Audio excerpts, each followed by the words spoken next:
Jake Martinez wiped the sweat from his forehead as he finished cleaning his kitchen for the third time that day. The galactic transport ship Stellar Dawn moved through space at incredible speed, but inside the cooking area, everything stayed perfectly. Still, Jake loved his job even though most people thought being a chef on a spaceship was not very important. The kitchen was his domain, and Jake kept it spotless. His most prized possession sat on the counter nearby. It was an old carbon steel wok that belonged to his grandmother back on Earth. The metal had turned dark from years of cooking, and Jake treated it like a treasure. He brought it with him when he left Earth 2 years ago. After his restaurant failed, Captain Lisa Harper ran the ship with firm control. She was fair but strict, and expected everyone to do their job perfectly. Her first officer, Tony Blake, handled most meetings with alien species. The crew respected both leaders. Jake liked working under Captain Harper because she never complained about his cooking. Amy Foster worked in the medical bay and often visited Jake for late-night snacks. She was kind and always had interesting stories about the different alien biology she studied. Chief Engineer Pete Collins kept the ship running smoothly, and Communications Officer Nina Walsh made sure they could talk to other ships and space stations. The Stellar Dawn carried medical supplies and food to colonies on distant planets. This trip would take them to Kepler 4 to be where human miners worked to gather rare metals. The journey usually took 2 weeks, but Jake enjoyed the routine. He cooked 3 meals each day and spent his free time experimenting with new recipes. Jake started cooking when he was 12 years old. His grandmother taught him to use the wok and showed him how different ingredients could work together. She always said that cooking was like magic, because it changed simple things into something wonderful. When Jake left Earth, he promised to keep cooking no matter where life took him. The other crew members sometimes joked that Jake was just a cook, but he knew his work mattered. Everyone needed good food to stay healthy and happy during long space trips. Jake made sure each meal had proper nutrition and tasted good too. He studied the dietary needs of different alien species so he could cook for Visasan. This particular morning, Jake prepared breakfast while listening to Nina Walsh report their position. They were still 3 days away from Kepler 442 billion, and everything seemed normal. Jake cracked eggs into his wok and added vegetables he grew in the ship's small garden. The sizzling sound always made him smile. Captain Harper entered the kitchen area looking for her morning coffee. Jake poured her a cup and handed her a plate of scrambled eggs with fresh herbs. Harper nodded her thanks and ate quickly. She always seemed to be thinking about something important. Jake respected that she carried so much responsibility. Blake joined them a few minutes later. He moved with the confident walk of someone who had traveled to many different worlds.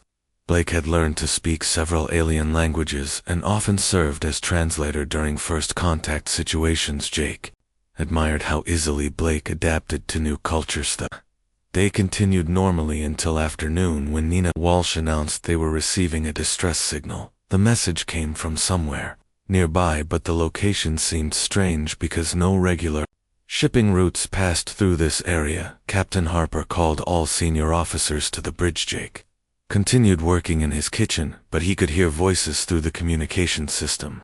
An alien ship was in trouble and asking for help. The voice sounded desperate and afraid. Jake had never heard anything like it before.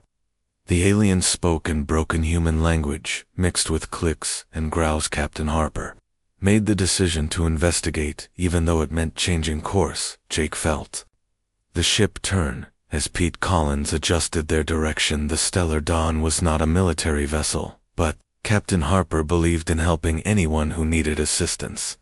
Jake admired this about his captain. Through the kitchen window, Jake could see stars moving as they changed direction. Space looked peaceful, but Jake knew many dangers existed out there. Pirates sometimes attacked cargo ships, and some alien species were hostile toward humans. Jake trusted Captain Harper to make good decisions. Nina Walsh reported that they had found the alien ship. It was badly damaged and losing life support systems. Captain Harper ordered Tony Blake to prepare for first contact procedures. Jake watched through his window as a strange-looking vessel came Into view, the alien ship was much different from human designs. It had organic curves instead of straight lines, and the hull seemed to shimmer like it was alive. Jake had seen pictures of different alien ships, but this one looked unlike anything. In the databases, Captain Harper announced they would attempt a rescue mission. Jake felt proud that his crew would risk their safety to help strangers. This was what made humans special in the galaxy. They cared about others even when it cost them time and resources. Jake prepared extra food in case they brought alien survivors aboard.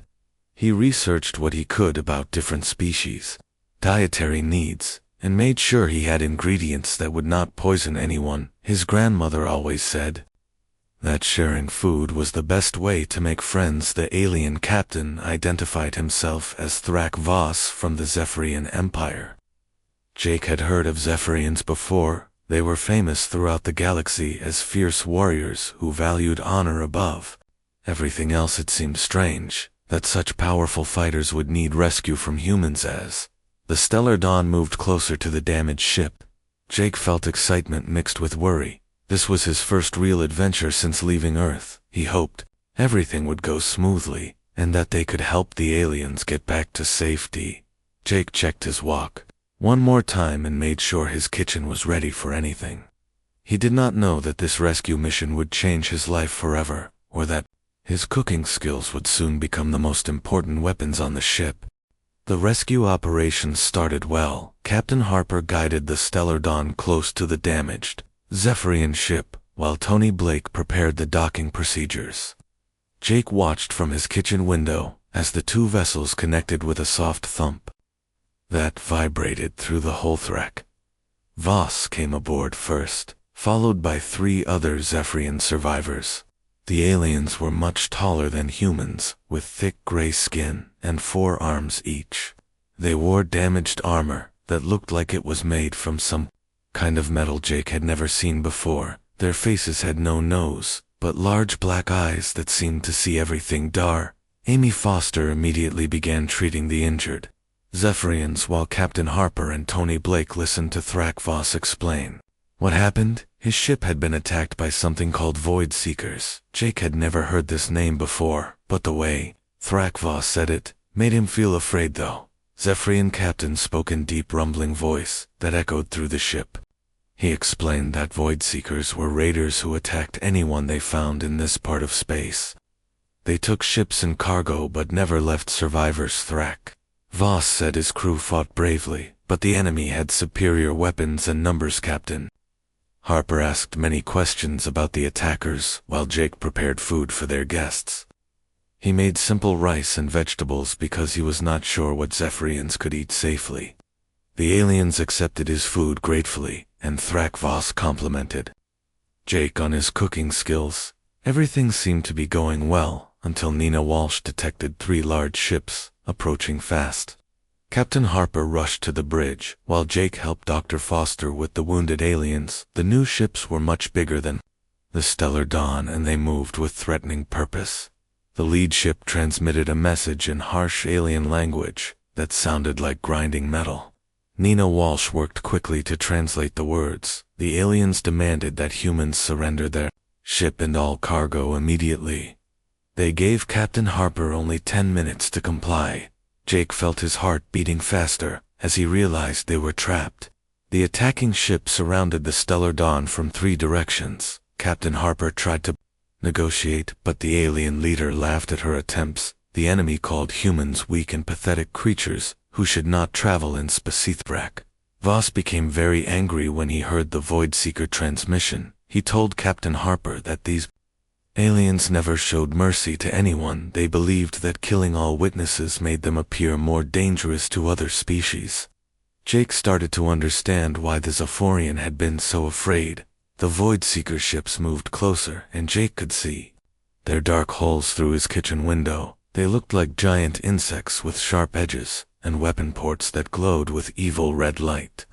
Jake had never seen anything so frightening in his entire life. Captain Harper ordered all crew members to prepare for boarding the Stellar Dawn.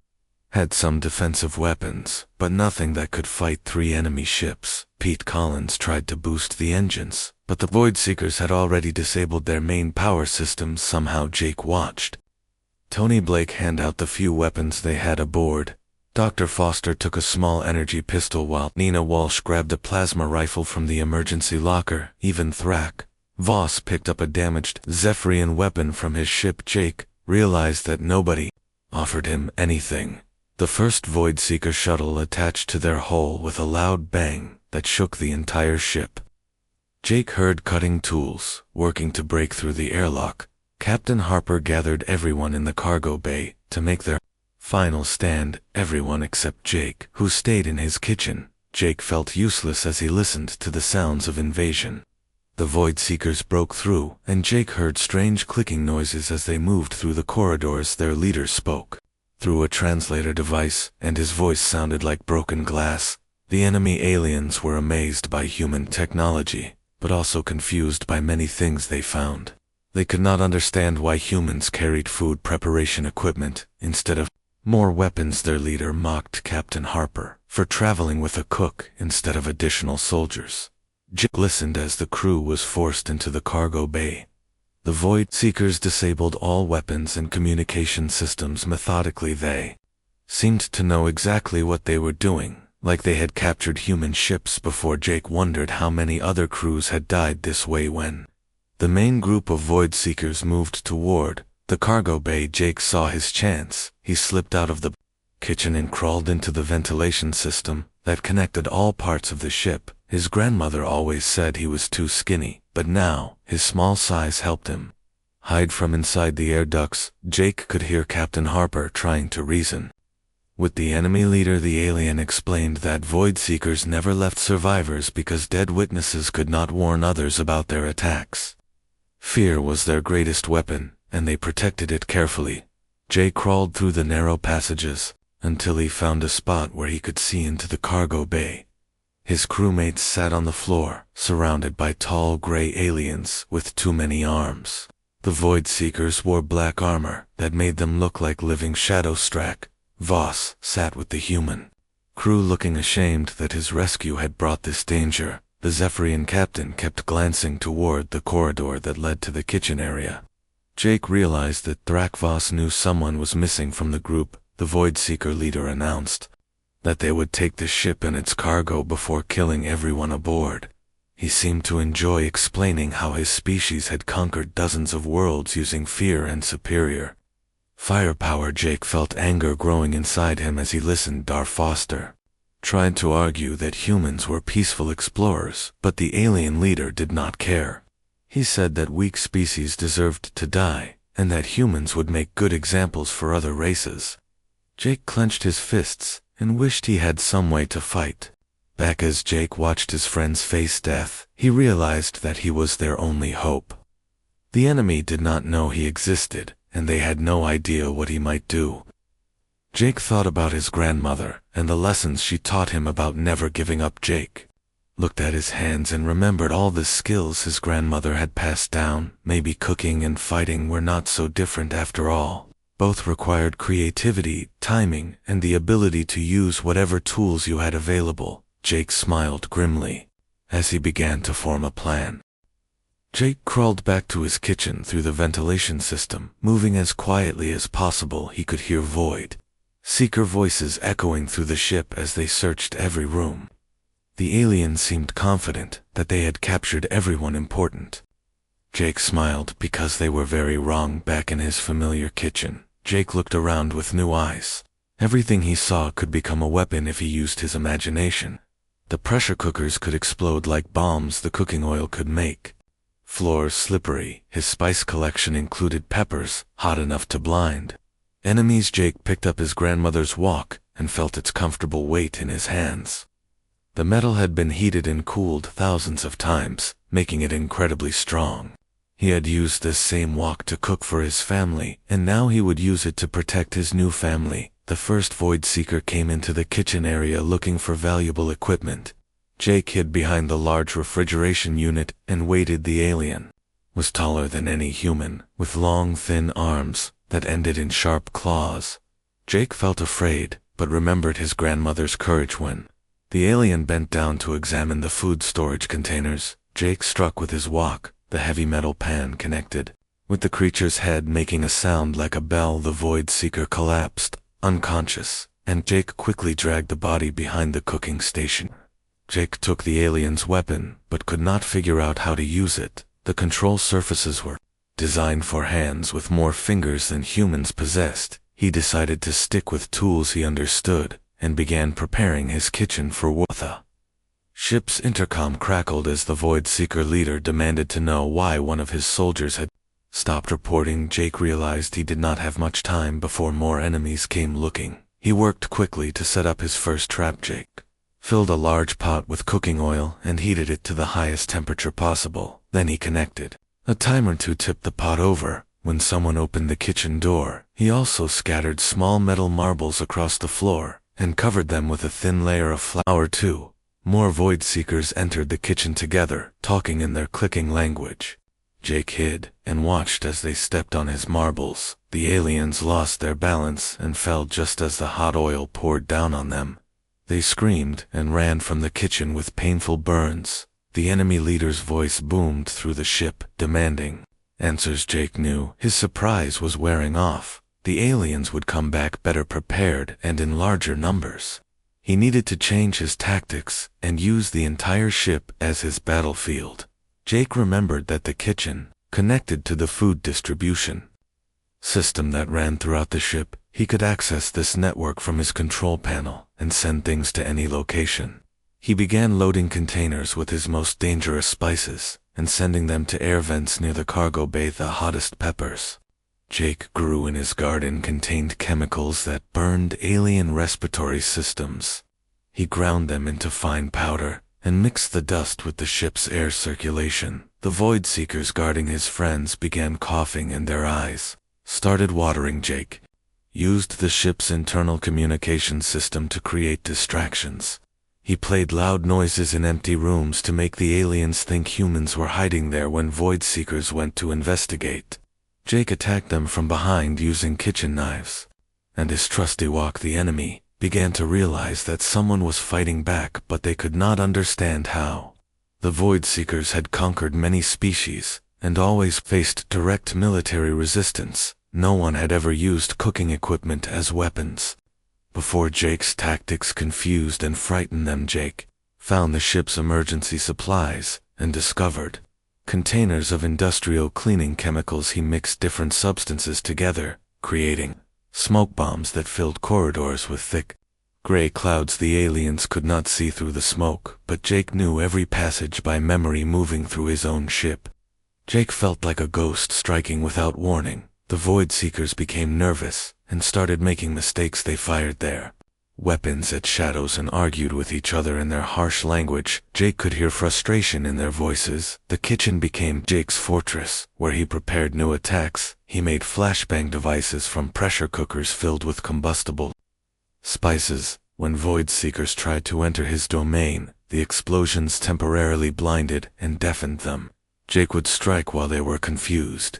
Jake discovered that the ship's gravity controls could be adjusted from the kitchen terminal. He reduced gravity in certain sections, making the heavy aliens float helplessly, while keeping normal gravity in areas where he needed to move quickly. The Void Seeker leader became increasingly angry as his soldiers reported impossible attacks. How could kitchen equipment defeat trained warriors? The alien commander could not accept that a simple cook was destroying his boarding party. One fighter at a time, Jake overheard communications between the enemy ships. The other Void Seeker captains were asking why the capture was taking so long. Their leader made excuses, but Jake could hear embarrassment in the alien's voice.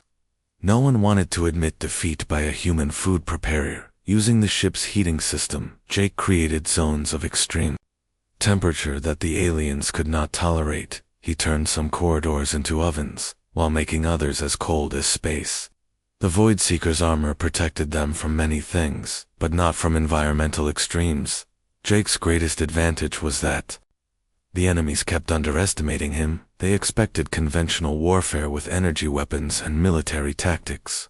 Instead, they faced an opponent who thought like an artist and fought like a scientist, using chemistry and physics as weapons. The ship's food replicator became another tool in Jake's arsenal. He programmed it to create toxic combinations that looked like normal food. When hungry void seekers tried to eat the fake meals, they became violently sick. Jake felt guilty about poisoning anyone, but his friends' lives mattered more. As the battle continued, Jake began to understand his enemies better. The void seekers relied on fear and overwhelming force. They had never learned to adapt when their standard tactics failed. Jake realized that flexibility was humanity's greatest strength in this fight. Jake checked his grandmother's walk and saw new dents from combat. The old metal had protected him many times already. He whispered a thank you to his grandmother's memory and prepared for the next phase of his kitchen war. The Void Seeker leader finally decided to hunt down the mysterious human warrior personally. He expected to find a hidden soldier with advanced weapons. Instead, he would discover that the most dangerous human on the ship was the one everyone had ignored. Jake listened carefully to the Void Seeker communications as he prepared his next series of attacks. The aliens were becoming desperate, and their leader was losing control of the situation. Jake learned that their entire culture was built around showing superior force to make enemies surrender before fighting the Void Seeker. Commander shouted orders through the ship's communication system, telling his warriors to find and kill the hidden human fighter. Jake smiled because the aliens still thought they were hunting a soldier. They could not imagine that their greatest enemy was someone who spent his days cooking meals through overheard conversations. Jake discovered that Void Seekers had conquered 47 different species. Using the same basic strategy, they would arrive with overwhelming numbers and advanced weapons, then demonstrate their power until the enemy gave up without a real fight. This approach had worked perfectly for hundreds of years because most civilizations valued the lives of their people more than pride. When faced with certain death, most species chose to surrender and accept slavery. Jake realized that humans might be different in this regard. Jake had reduced the enemy boarding party from 20 soldiers to only 8. The remaining Void Seekers were scared and confused. They had never experienced anything like this before. Their commander was furious because his reputation as an unstoppable force was being destroyed by kitchen equipment. The aliens began to suspect that humans possessed secret military technology that could make warriors invisible. Their leader demanded reports about advanced camouflage systems and hidden weapon caches. Jake found this hilarious because his most advanced tool was a 200-year-old walk. Jake accessed the ship's computer system from his kitchen terminal and learned more about Void Seeker psychology. The aliens respected only strength and feared anything they could not understand. Jake realized he could use their own beliefs against them. Using the ship's communication array, Jake began broadcasting fake messages that suggested the Stellar Dawn was a disguised military vessel. He created false transmissions about human battle fleets approaching the area. The Void Seekers became nervous and started looking over their shoulders. Meanwhile, in the cargo bay, Captain Harper and the crew listened to the sounds of battle echoing through the ship. They could hear explosions and alien screams, but did not understand what was happening. Thrak Voss whispered to Harper that someone was still fighting. The Zephyrian captain had figured out that Jake was missing from the captured crew. Thrak Voss knew about human cooking customs and realized that their chef might still be free. The warrior alien was impressed that a food preparer was brave enough to fight such dangerous enemies.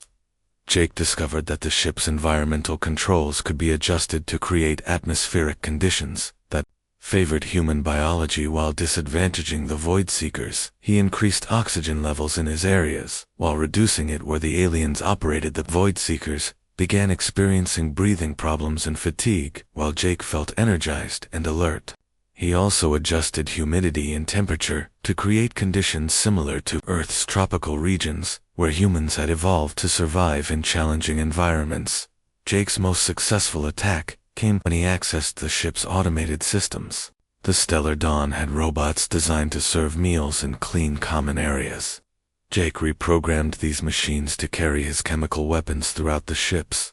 Small service robots rolled through corridors, spraying pepper extract and cleaning solvents that burned alien skin. The Void Seekers tried to destroy the robots, but Jake had dozens of them, and they were hard to hit because of their small size and quick movements. The enemy commander realized that his force was being systematically destroyed by someone who understood the ship better than they did. He began to suspect that humans were much more dangerous than intelligence reports had suggested. Jake overheard the commander talking to his ships about retreating. The alien leader was afraid that this might be a trap set by human military forces. He could not believe that one person with cooking equipment was responsible for his losses. Using psychological warfare, Jake began playing recordings of his grandmother's voice through the ship's speakers. She had taught him old songs from Earth, and her gentle singing confused the aliens who expected battle cries and military communications. The contrast between the peaceful music and the ongoing violence made the Void Seekers even more nervous. They could not understand how humans could be so calm while fighting for their lives. Jake knew his grandmother would have been proud of this strategy. Jake's campaign reached its peak when he gained control of the ship's gravity generators. He created a maze of different gravitational fields that only he could navigate. The aliens found themselves floating helplessly or pressed against walls by crushing force. The remaining Void Seekers huddled together in the main corridor, afraid to move because they did not know where the next attack would come from. Their leader screamed orders, but his warriors were too frightened to obey. Jake had broken their spirit. Captain Harper could hear the fear in alien voices and realized that somehow the situation had changed. The Void Seekers were no longer confident conquerors, but confused and frightened invaders who wanted to escape. Jake had turned hunters into prey. Jake prepared for the final confrontation by setting up his ultimate trap. He filled the kitchen with vapor from boiling spices that would blind and choke anyone who entered. Then he waited with his grandmother's wok, ready for the enemy leader's arrival. The Void Seeker commander finally decided to personally hunt down the mysterious human warrior. He equipped himself with the best armor and weapons, then began moving toward the kitchen area, where most attacks seemed to originate. Jake watched through security cameras as the alien leader approached. He was much larger than the other Void Seekers, with scars that showed he had survived many battles. The commander's armor was decorated with symbols that probably represented his victories. As the enemy leader reached the kitchen door, Jake felt a moment of doubt. This alien had conquered worlds while Jake had only cooked meals. But then he remembered his friends in the cargo bay and his grandmother's lessons about protecting family. Jake gripped his wok tighter and prepared to face the most dangerous opponent of his life. He knew that everything depended on the next few minutes. Either he would save his friends, or they would all die together. The Void Seeker commander stepped into Jake's kitchen, expecting to find a hidden military specialist. Instead, he discovered a young human wearing a food-stained apron and holding what looked like a simple cooking pan. The alien leader stopped in complete confusion and stared at Jake for several long seconds. Jake stood calmly beside his cooking station with his grandmother's wok in his hands. The kitchen around him showed signs of battle with scorch marks on the walls and scattered equipment. But Jake himself looked remarkably peaceful. The contrast made the alien commander even more confused. The enemy leader raised his weapon but hesitated because nothing made sense. A simple food preparer could not have destroyed his elite boarding party, yet here was the only human not captured, and this kitchen was clearly the source of all attacks. Jake waited patiently for the alien to speak. Finally, the commander demanded to know where the real human warriors were hiding. Jake smiled and explained that there were no hidden soldiers. He was the only one fighting. The alien leader refused to believe this because it violated everything he understood about warfare. Jake began talking about cooking, while keeping his wok ready for defense. He explained that every meal was like a small battle where ingredients had to be combined in the right way at the right time. Good cooking required creativity, patience, and the ability to adapt when things went wrong. The Void Seeker commander became angry and accused Jake of lying. No mere food preparer could defeat trained warriors.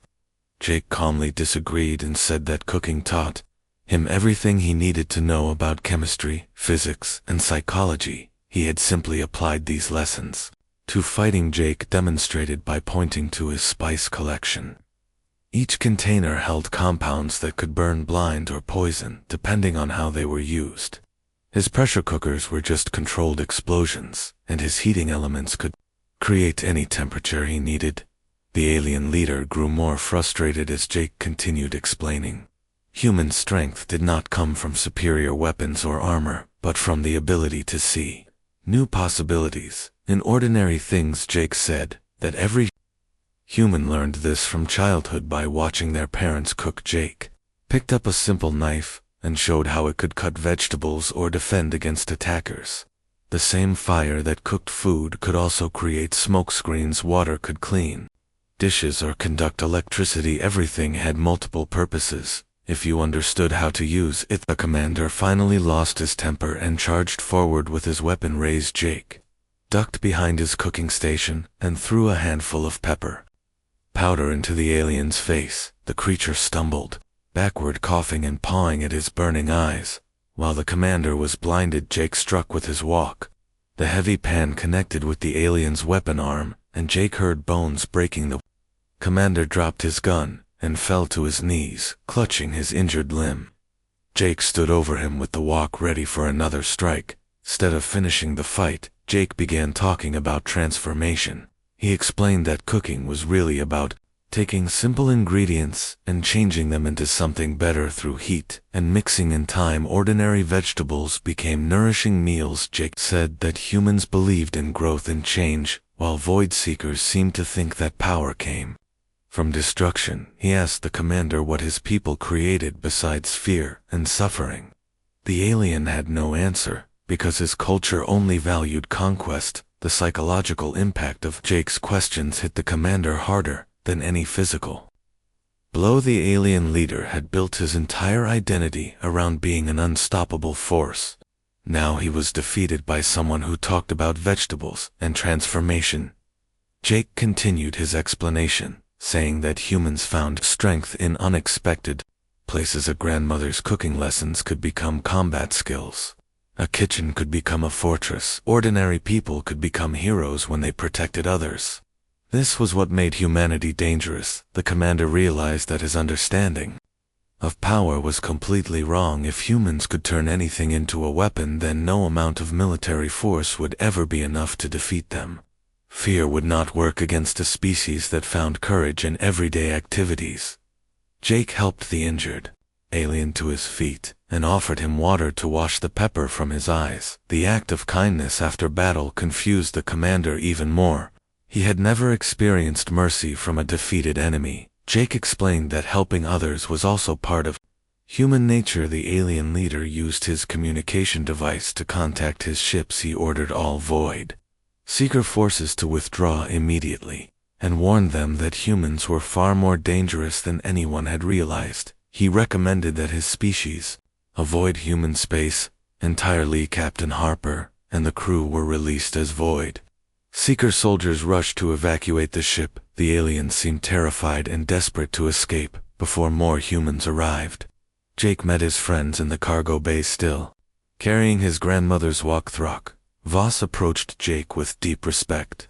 The Zephyrian captain performed a formal bow that recognized Jake as a warrior philosopher, worthy of honor throughout the galaxy.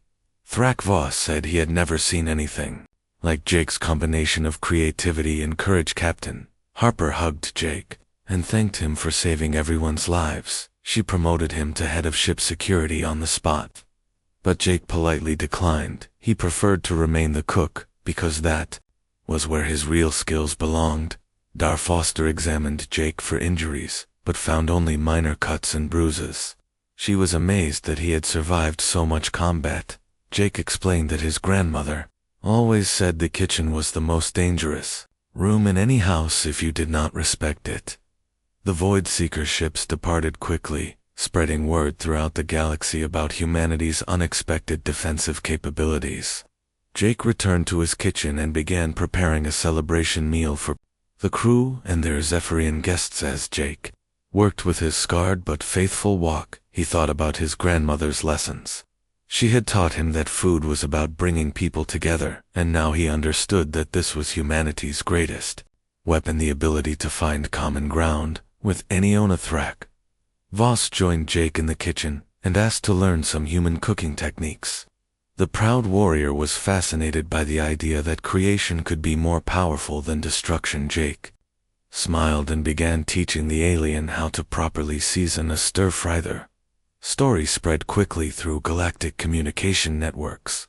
Soon every species knew about the human chef, who defeated an entire Voidseeker boarding party with kitchen equipment. Jake became famous, but he continued cooking because that was what made him happy. The Stellar Dawn completed its mission to Kepler 44 to be where the mining colonists celebrated Jake as a hero. Children asked him to tell the story of his battle, and Jake always emphasized the lessons his grandmother taught him about creativity and caring for others. Jake's wok gained a permanent place in the ship's Hall of Honor, but he still used it every day for cooking. The old pan bore new scars from combat, but it continued to serve its original purpose, bringing people together through the universal language of food.